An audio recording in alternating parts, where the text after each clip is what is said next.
तो दोस्तों आज हम द ताज स्टोरी मूवी को एक्सप्लेनेशन करेंगे। तो कहानी की शुरुआत साल 1959 के आगरा से होती है, जहां की विश्व परिषद ताजमहल के निचले हिस्से की मरम्मत का काम चालू हो रहा था।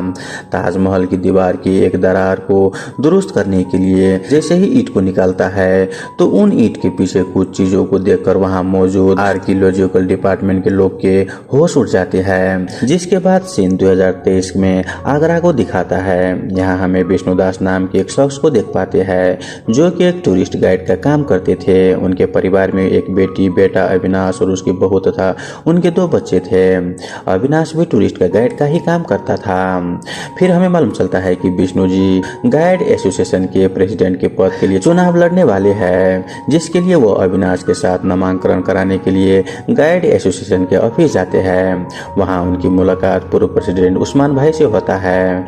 वो विष्णु जी को चुनाव न लड़ने के लिए धमकी देता है, जिस पर विष्णु जी हंसते हुए बोलता है कि अगर आप सही तरीके से काम करते तो मुझे गाइड का उनके हक दिलाने के लिए यह चुनाव ही नहीं लड़ना पड़ता। और यहाँ से हमें सीन अमेरिकी रिपोर्टर हर्ष को दिखाते हैं, जो कि ताजमहल के अनडिस्कवर्ड फैक्ट्स के ऊपर डॉक्यूमेंट्री बना रही थी। वो यहाँ पर विष्णु जी का इंटरव्यू लेता है, क्योंकि विष्णु जी बहुत ही सालों से ताजमहल में टूरिस्ट गाइड का काम कर रहे थे। वह इंटरव्यू के दौरान विष्णु जी से पूछता है कि क्या सच में ताजमहल शाहजहां ने बनवाया था, और वो विष्णु जी को महेंद्र दास नाम के गाइड की फोटो दिखाती है और पूछती है कि एक महेंद्र दास नाम के एक guide 2 American archaeologist Peter Williams और विवान वाज के साथ 22 कमरों में गया था। वहीं ये सुन विष्णु दास का चेहरा बदल जाता है। वहां पर उन्हें मालूम चलता है कि महेंद्र दास ने वहां हिंदू टेम्पल्स के स्केचेस और मर्सियन को देखी थी और उस पर उन्होंने थीसिस भी लिखी थी। यह सुनकर विष्णुदास शौक में आ जाते हैं और वो इंटरव्यू अधूरा छोड़कर वहां से चले जाते हैं। और वो उसी दिन से विष्णुदास कंफ्यूज में रहने लगता है। और वहीं एक दिन जब विष्णुदास अपने दोस्तों के साथ ड्रिंक कर रहे होते हैं, तब वहां पर वो कहता है कि क्या पता जो मैं 25 सालों से टूरिस्ट को बता रहा हूँ वो सब झूठ हो। अब ताजमहल की कार्बन डेटिंग होनी चाहिए। वहीं वो ये सारी बात नशे के हालत में बोल रहा होता है, लेकिन किसी ने उसकी ये वीडियो रिकॉर्ड कर लेता है और वो सोशल मीडिया पर डाल देता है। वहीं वो वीडियो सोशल मीडिया पर वायरल हो जाती है। वहीं वो वीडियो वायरल होते ही लोग उन्हें देशद्रोही और गद्दार कहने लगते हैं। वहीं ये सब उस्मान भाई के लिए ये गोल्डन अपॉर्चुनिटी बन जाती है और वो एसोसिएशन की मीटिंग बुलाकर विष्णुदास और उनके बेटे को सस्पेंड कर दिया जाता है। और तो जब वो लोग घर से निकलते हैं तो उन पर पथराव भी होते हैं। यहाँ पर हमें मालूम चलता है कि विष्णुदास और उनका बेटा पिछले 3 पीढ़ियों से उनका परिवार बस यही गाइड का काम कर रहा है और उसके घर की फाइनेंशियल कंडीशन भी कुछ ठीक नहीं होता। लेकिन फिर भी विष्णुदास बहुत ही ईमानदार शख्स होता है। वो अपने मोहल्ले के बहुत ही रिस्पेक्टेड इंसान होता है। न ही वो किसी से चीटिंग करते और न ही वो किसी को टोपी पहनाते हैं और तो और वो किसी से एक्स्ट्रा टिप भी नहीं लेता। इस बात से उनका बेटा बहुत ही नाराज होता है कि अगर ऐसे ही चलते रहा तो उनका लोन कैसे उतरेगा और उनके बच्चों की स्कूल की फीस कैसे भर जाएगी। खैर अब विष्णुदास का परिवार बेरोजगार हो चुका होता है। लोग उन्हें नफरत की नजरों से देखने लगता है। अब यहाँ पर विष्णुदास के अपने फादर महेंद्र दास की याद आती है। उन्हें मालूम चलता है कि सन 1970 में उनके फादर ने भी यही रिसर्च की थी और उनकी मौत भी नॉर्मल नहीं हुई थी। तब विष्णुदास फैसला करता है कि वो PIL फाइल करेंगे। वो एक लॉयर के पास जाते हैं, लेकिन वो लॉयर बोलते हैं कि पहले आपको सॉलिड एविडेंस चाहिए।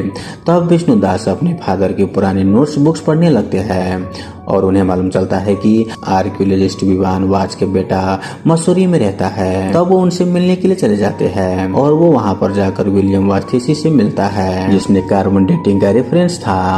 वहां पर उन्हें मालूम चलता है कि दरअसल ताजमहल के एक दरवाजे की लकड़ी के कार्बन डेटिंग से मालूम चला था कि वो ताजमहल से 300 साल पुरानी है। और यही एविडेंस को लेकर विष्णुदास PIL फाइल कर देते हैं। अब कोर्ट में सुनवाई के दिन कोर्ट में विष्णुदास का लॉयर डर कर ही वो केस छोड़ देता है। है। तो अब ये जान विष्णुदास खुद डिसाइड करता है कि वो अपना केस खुद लड़ेगा और कोर्ट में वो 3 चीजों को चैलेंज करता है। पहले आर्कियोलॉजी डिपार्टमेंट को किस तरह से प्रूफ किया है कि शाहजहां ने ही वो ताजमहल बनाया। 2 एजुकेशनल बोर्ड पर कि किस आधार पर बच्चों को यह झूठा इतिहास पढ़ाया जा रहा है। और 3 गवर्नमेंट की कि 22 कमरों की चुनिंदा तरीके से बंद करने का आदेश किसने दिया था। यहाँ पर विष्णुदास फोटोग्राफिक एविडेंस भी पेश करता है कि ताजमहल की गुंजब पर त्रिशूल, नारियल और स्वास्तिक का चिन्ह बनाया गया है और यह दर्शाता है कि यह पहले मंदिर था। और वो बोलते हैं कि रेनोवेशन के दौरान इन्हें ढक दिया गया।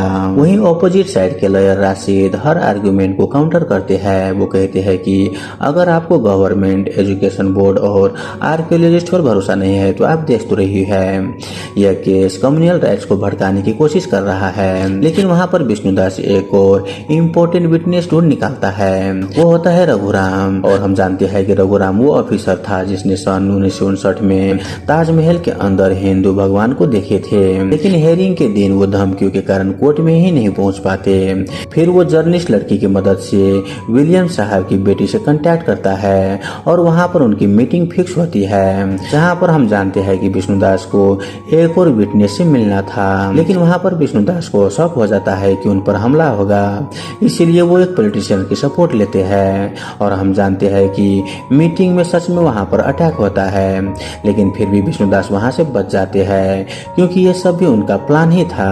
और आखिरकार वो विटनेस को कोर्ट में पेश करता है और वो गवाही देता है कि सन 1959 में उसने खुद अंदर हिंदू भगवान की मूर्तियां देखी थी। अब ये सुनकर राशिद अपना केस हार रहा होता है, लेकिन कोई ऑप्शन न बचने की वजह से वो वहाँ पर बोलता है कि सर, ये मत सोचिए कि ताजमहल किसने बनाया है, बल्कि ये सोचिए कि ताजमहल से देश को कितना मुनाफा हो रहा है, कितनों की वहाँ पर रोजी रोटी चलती है। अगर ये सच सामने आ गया कि ताजमहल पहले मंदिर था तो कम्युनल राइट्स होंगे, टूरिज्म और इकोनॉमी को झटका लगेगा।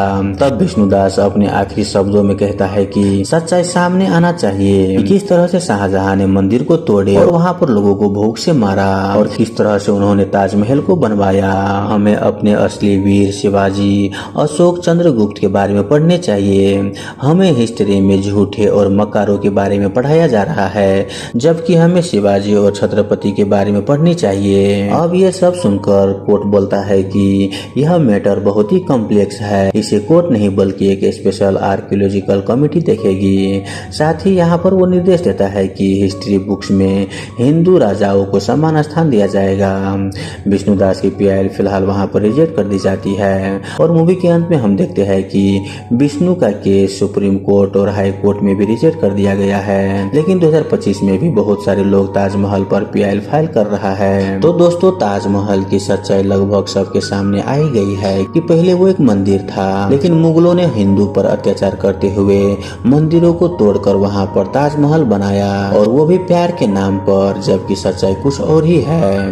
और इसी के साथ ये मूवी यहीं पर खत्म हो जाता है। तो दोस्तों, आई होप आपको ये मूवी एक्सप्रेशन वाला वीडियो अच्छा लगा हुआ हो। अगर आपको वीडियो अच्छा लगे तो वीडियो को लाइक करके हमारे यूट्यूब चैनल को सब्सक्राइब जरूर कर ले।